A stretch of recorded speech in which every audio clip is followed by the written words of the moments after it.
Notes 6D, which is about the uses of the electromagnetic spectrum.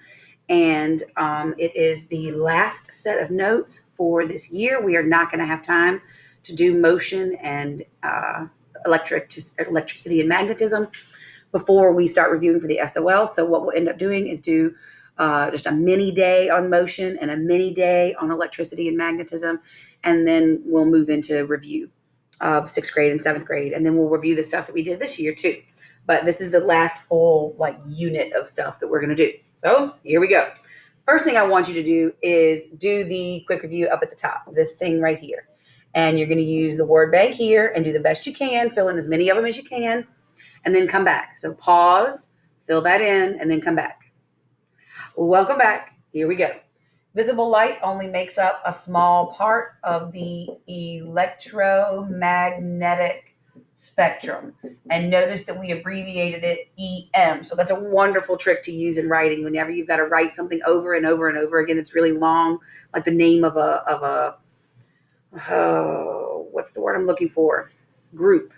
The name of a agency, that's the thing, like the name of an agency or something like that. And you don't want to have to say the whole big name. You can abbreviate it. The first time you write it, write the whole thing out and then put parentheses and the abbreviation behind it. And then for the whole rest of the paper, all you have to use is the abbreviation. It's wonderful. So we know now that EM means electromagnetic. And so for the rest of the time, we're going to call it EM. So EM waves vary by frequency and wavelength. Now, if you put wavelength and frequency, that is fine. So if you put wavelength here and frequency here, it's not wrong. As wavelength, and look, there's another one. So from now on, we're going to call wavelength, we're going to call it WL. So as wavelength gets shorter, frequency gets higher. The range of EM radiation is called the EM spectrum. Waves with the longest wavelength and the lowest frequency are radio waves. The shortest wavelength and highest frequency radio waves are microwaves. Next is infrared waves. Infra means below, so infrared means below red. These include heat waves. Red visible light comes next, of course, because it was called below red. And all the colors of visible light, Roy G. Biv, and then V is for violet. Ultra means beyond. So next up is ultraviolet, which means beyond violet, which again makes sense because violet was the last color of light and this is just above it. X-rays are such short wavelength and high frequency that they can penetrate most matter. The shortest and highest frequencies are gamma rays. Make sure you have that written down. I'm going to clear it and move on. And anytime, if I'm going too fast, you've got a video so you can pause. All right, so the first thing I want you to do is pause just a second and try to fill in as many of the types of the EM waves as you can. All right, welcome back. Let's see if you got it right. We've got radio, micro, infrared, visible, UV, X-ray, and gamma. Again, pause if you need to. I'm clearing it and moving on. So there was a Veritasium video that you were supposed to watch on Monday. And if you did not watch it, I'm probably going to put the link to it in today's folder. But if you just want to look it up, it's this one. The title should pop up in a minute. If you look up Veritasium and the original double slit experiment. So, yeah, there it is down there. The original double slit experiment. But I'm going to paste it into, I'm going to put a link into today's folder as well, just in case you missed it, because that video is really going to be, it explains this a lot better. And I'm not going to have the time for it. So diffraction is the bending of light rays around a barrier. So this green light is the plain light, the white light outside of the box. And then you've got this piece of paper with teeny little cuts, like razor cuts in it. So it being that big is way exaggerated. We're really zoomed in. And the light that's coming in here is the blue, and the light that's coming in here is the red. And where they cross or interact, it's called interference. So interference occurs where waves meet. So where a crest meets with a crest, you get a bright spot, and where the troughs meet with a trough, you get a dark spot. And again, please watch that video to get a little more explanation of that.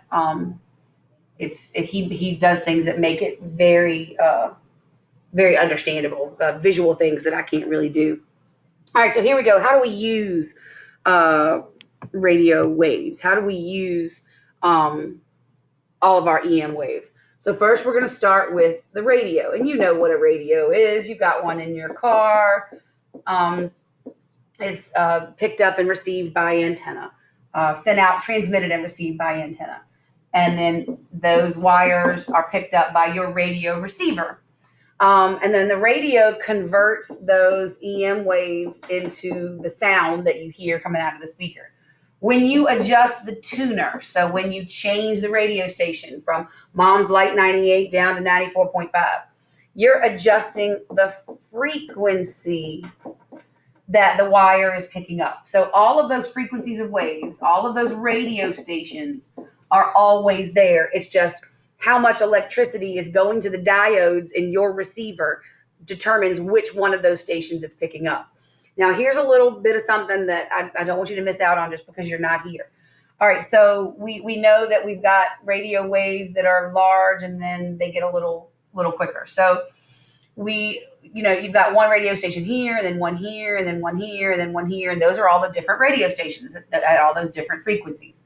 Okay, so we know that FM is frequency modulation. It's different frequencies. We're modulating the frequency, changing it to a different frequency, and that's where we get a different radio station. So knowing what you know about waves and how we measure waves, what do you think AM stands for? Right, amplitude modulation. So AM stations are maybe on the same frequency as the FM station, but they're up here or down here. It's a different amplitude, and they're going to be up. It's going to be a higher amplitude. So those high amplitude waves can travel really far. So that's why AM is used for emergency and weather and news and all that, because those waves can travel a really far distance. Microwaves are the radio waves with the shortest wavelength and the highest frequency. When you turn on your microwave oven, a device gives off EM waves that bounce around inside the oven, penetrating the food. So what color is the inside of your microwave, no matter what color the outside is? White, exactly. And what do we know about light and reflection and bouncing? Yes, that white is going to reflect all of the light. So that's why when your mom fusses at you about leaving a mess inside the microwave, you really should get rid of it, because a dirty microwave does not work as well as a clean microwave, because the light waves can't bounce the way they're supposed to. All right. Water. So how does it heat up your food? Water molecules inside the food are excited by the EM waves, heating the food. Now, here's the problem. Would you put raw steak to cook in the microwave? But why not? It would be completely cooked. It would be. We talked about this back when we were talking about chemistry, that there are chemical reactions that occur when you put meat onto flame or onto a very hot surface and sear it. There's those Maillard reactions creates those tasty chemicals that just don't happen in the microwave, because all that's happening in the microwave is exciting the water molecules. None of those Maillard reactions happen. Now that's why you can cook a hamburger, in the pan and then warm it up in the microwave. It tastes fine because that Maillard is still there. You made the Maillard when you fried the hamburger the first time. Microwaves pass through glass and plastic. So this is why our microwave safe items are glass and plastic, because the waves go completely through them. If the food gets warm, it's through conduction. Or if the plate gets warm, it's through conduction. So in my house, whenever we have a casserole and there's only like one serving left, we don't get a plate for that serving. You warm it up in the dish and eat it out of the dish, just because we're not doing extra dishes here. And so one time I can remember like purposefully warming it up and then, showing everyone in my house, because nobody wanted to believe me. The side where the casserole was in was hot, like burn your fingerprints off hot. The side over here where there was no food, cool as heck, you could carry it with your hand. So obvious there. Now, when you have something a dish that does get hot in the microwave, that means it's not microwave safe. That means there's something in there that is getting excited by the microwaves. And eventually it'll break, like the handle will fall off of your mug or whatever. So you've got to be careful about making sure you use microwave safe stuff. For example, metal is not microwave safe because it reflects the microwaves, and we end up with sparks. You end up with like shooting sparks. And if you don't stop the microwave soon enough, you can blow up your microwave. So everybody at least once has left the fork in the thing or has left the wrapper on their Arby's roast beef. But then as soon as the spark happens that first time, you should be on it and opening it up, because otherwise you are going to ruin your microwave. And it's kind of the same thing as a static electricity. Microwaves are also used to transmit cellular phone signal because they are not easily blocked by structures. So if you've ever driven around in downtown Farmville, you have noticed that you can't get a radio station for anything in downtown Farmville because radio waves get blocked by buildings and things like that. But the microwaves, the higher end radio waves, don't. And so that's why we use those for cell phones. Because can you imagine our phones going in and out the way that radios do? I mean, they kind of do anyway, but that's because of where we live. But anyway, all right, I'm going to clear it. You're going to pause it if you need to write more down, but I'm going to move on. Short wavelength microwaves are used for radar, RADAR, and that is short for radio detection and ranging. Does that sound familiar? Right, like sonar, sound navigation and ranging. This is radio detection and ranging. Sound navigation and ranging uses sound waves. Radar uses light waves, but it works pretty much the same way. It sends out a burst of light waves, and then they hit the thing, and they're reflected back, and it times how long it takes. So the receiver then calculates how long the distance is to the object or how fast it's moving. MRI is magnetic resonance imaging, and it uses radio waves to send pulses of magnetic energy and record the data observed. It uses a giant magnet and uses these these magnetic waves, microwaves. All right, this is just an image of how all the different ways that we use waves, radio waves and microwaves. So space waves are for satellites and for our cell phones. FM uses ground waves, and here's our AM with that high amplitude. So that means it can hit the clouds and bounce back, and that's why it can travel such a long way. And then shortwave radios are the ones that are used by like police and fire and rescue. Again, pause it if you need to, but I'm going to move on. All right, infrared waves are used for heat lamps and salamanders. It's called a salamander, but it's a restaurant kitchen warmer. It's whenever you go to a restaurant, especially like I remember seeing them at Arby's. They're on the thing. They've got this hot flat plate with the red light beaten down on it, and it's a thing where you prepare the food and put it there, and it keeps it warmer for a little while longer. Anything that cooks food uses infrared energy at some point. So toasters, electric stoves. The detection of infrared waves is useful to detect energy leaks in a house. So like in the middle of winter on the coldest night, you turn your heat up, turn the lights off in your house, go outside and take a picture of your house using a thermal imaging camera, and you can see where the heat is leaking out of your house, and then close all those things up, replace those bad windows, replace the roof, put insulation in places, and then you'll save money by not having to heat and cool your home quite as much. It won't be quite as expensive. It also can be used to see people and animals in the dark. So infrared detection has been used to determine that something is alive under the rubble, that something is alive deep in the woods. And it also can be used to look at clouds at night when they can't be seen, or clouds that are really far away, and be able to tell, like, those clouds are this temperature and those clouds are this temperature. It's getting ready to snow. It's getting ready to rain, whatever. All right, you should be able to tell what that's an image of. Right, it's a hairdryer. So that is an infrared image of the heat being produced by a hairdryer. And this is the Northern Lights, which is a show of the UV radiation from the sun. All right, again, if you need to pause, please do, but I'm moving on. Ultraviolet lamps, or UV lamps, are used to kill bacteria on hospital equipment, as well as food processing plants. So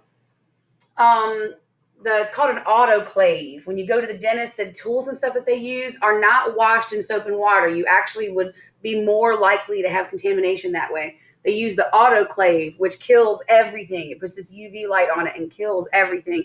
So they wash them, and then they also use the UV light, and that way they don't have to worry about anything being alive.